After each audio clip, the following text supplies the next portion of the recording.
ایک ایسا طریقہ تجارت ہے جس میں کوئی بھی فرد گھر بیٹھے انٹرنیٹ کے ذریعے سوئی سے لے کے گاڑی تک سب کچھ خرید سکتا ہے، یعنی ایک کلک کے ذریعے آپ نے جو چاہیں آپ منگوا لیں۔ ای کامرس رقوم کی بذریعہ انٹرنیٹ منتقلی، supply chain management, internet marketing, inventory management system اور موبائل کامرس جیسی ٹیکنالوجیز پر انحصار کرتی ہے۔ اب دنیا بھر میں آن لائن تجارت کو مختلف حصوں میں تقسیم کیا گیا۔ ای کامرس کو 3 قسموں میں تقسیم کیا گیا: کاروبار سے کاروبار یا B2B، جیسا کہ علی بابا وغیرہ جہاں سے کاروبار جو ہے نا تھوک کے حساب میں خریداری کرتے ہیں۔ دوسرا ماڈل ہے بزنس ٹو کسٹمر B2C، جیسا کہ امیزون ہے یا علی ایکسپریس ہے اور دراز ہے، سیگل موٹرز ہے، یہ سب جہاں کسٹمرز خریداری کرتے ہیں۔ اور پھر تیسرا ماڈل ہے کسٹمر ٹو کسٹمر یعنی C2C، جیسا کہ ای بے ہے، OLX ہے، جہاں کسٹمر ایک دوسرے سے خریداری کرتے ہیں۔ اس وقت دنیا بھر میں ای کامرس چل رہی ہے اور پاکستان میں یہ ڈوب رہی ہے۔ اگر تو پاکستان کو تیز رفتار ترقی کرنی ہے تو اسے بھی اپنانا ہوگا۔ انڈیا، چائنا سمیت اب ہر جگہ اسے اپنایا جا رہا ہے اور ای کامرس کے بغیر گزارا ہی نہیں ہے۔ ہر کام ڈیجیٹل ہو چکا ہے، بینکاری بھی ڈیجیٹل ہے۔ ایک محتاط اندازے کے مطابق اگلے 1 سال میں انڈیا کا جو ہدف ہے $1 ٹریلین ہے ای کامرس کے ذریعے۔ اب آپ یہ سوچیں کہ ان کا اگر $1 ٹریلین ہے تو اسی آبادی کے تناسب سے ہمارا کوئی $22 بلین تو ہونا چاہیے نا، منیمم اتنا تو، لیکن آپ 1 بلین کیا 2 بلین، یعنی آپ یہ بھی نہیں سوچ سکتے۔ آن لائن کاروبار ایک ایسا جدید طریقہ تجارت ہے جس میں صارف گھر بیٹھے اپنی من پسند چیز کو کچھ ہی دیر میں حاصل کر لیتا ہے۔ ترقی یافتہ ممالک کی نسبت پاکستان میں آن لائن خریداری کا رجحان زیادہ پرانا نہیں۔ ایک رپورٹ کے مطابق خطے کے ممالک کے مقابلے میں ای کامرس کے شعبے سے خریداری کے حوالے سے پاکستان کا 114واں نمبر ہے، یعنی ہم بہت پیچھے ہیں۔ ابھی تو بنگلہ دیش اور سری لنکا سے بھی پیچھے ہیں۔ سری لنکا 86، بنگلہ دیش 103، یعنی خطے میں پاکستان ای کامرس میں صرف بھوٹان سے آگے ہے، باقی سب سے پیچھے ہے۔ آپ سب کو غیر ملکی آن لائن سٹورز کی ویب سائٹس یعنی ای بے، امیزون، علی بابا، علی ایکسپریس وغیرہ کو پتہ ہے، لیکن کتنی ملکی ویب سائٹس ہیں جن کے بارے میں آپ کو پتہ ہے یا آپ وہاں سے خریداری کرتے ہیں؟ OLX یا دراز کے سوا۔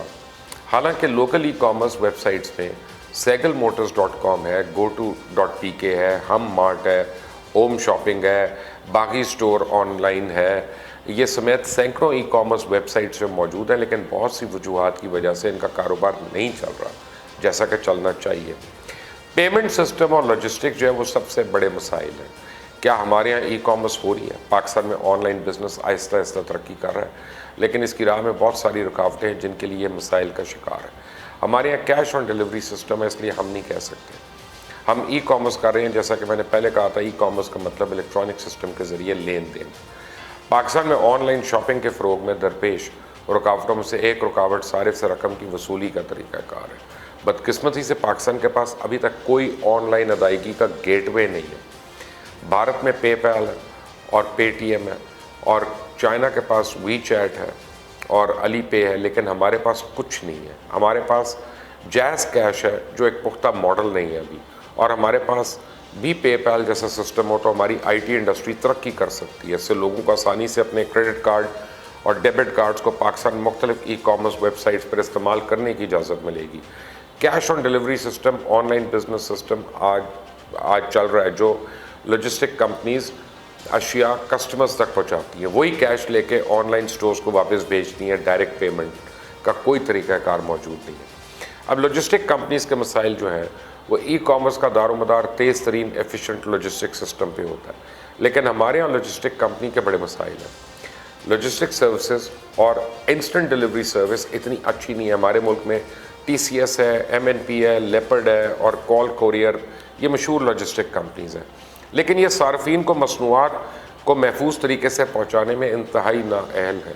10% خرابی انہی کے ذریعے پیدا ہوئی، اور اس کا نتیجہ میں صارفین کا ای کامرس پہ اعتماد روز بروز کم ہوتا جا رہا ہے۔